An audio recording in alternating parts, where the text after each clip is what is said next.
이재명 대표는 저런 법사위의 청문회 어떻게 봤을지 궁금해질 수밖에 없습니다. 그런데 어제는요, 이 대표가 이 쌍방울 대북 송금 재판부를 다시 배당해달라 이렇게 요청했다는 사실이 또 뒤늦게 알려져서 과연 이유가 뭘까 궁금해졌습니다.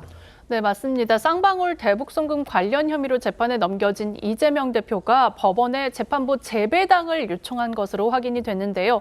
법조계에 따르면요, 이 대표 측은 지난달 30일 이런 내용을 담은 의견서를 법원에 제출했다고 합니다. 이 대표의 대북 송금 사건은 현재 수원지법에 배당이 돼서 지난 8월 27일 한 차례 공판 준비 기일을 진행했었습니다. 이 대표 측이 어떤 이유로 재배당을 요청했는지는 알려지지 않았지만 법원은 이 대표 측의 재배당 요청의 타당성을 검토한 뒤에 승인 또는 거부 결정을 내릴 계획입니다. 이재명 대표가 재배당을 요청하면서 피하려고 하는 재판부, 지난 6월이었습니다. 이 같은 혐의로 기소됐던 이화영 전 부지사에 대해서 징역 9년 6개월이라는 아주 중형을 선고한 그 1심 재판부입니다. 때문에 여당에서는 이 대표가 이 중형을 피하기 위해서 재배당을 요청한 거 아니냐 이렇게 지금 의심을 하고 있습니다. 실제로 최근 민주당의 일부 의원들은요, 공범을 유죄로 판결한 재판부는 다른 공범 혐의자의 재판부에서 배제되도록, 그러니까 그 재판은 맡지 못하도록 하는 그런 법 개정안까지 국회에 낸 게 또 현실입니다.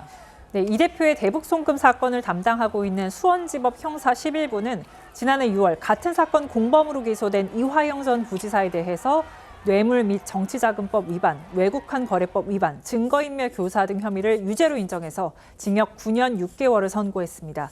당시 부장판사는 경기도 스마트팜 비용 500만 달러, 그리고 당시 도지사였던 이 대표의 방북 비용 300만 달러 등 총 800만 달러를 쌍방울이 경기도로 대신해 북측에 대납한 것으로 판단했습니다.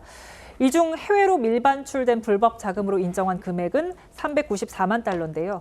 때문에 여권에서는 이 대표의 재판부 재배당 요청이 중형을 피하기 위한 것 아니냐는 비판이 나오고 있습니다.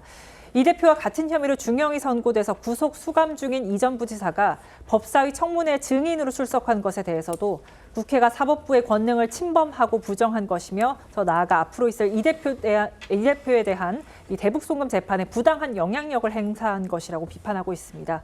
추경호 원내대표 목소리 듣고 오시죠.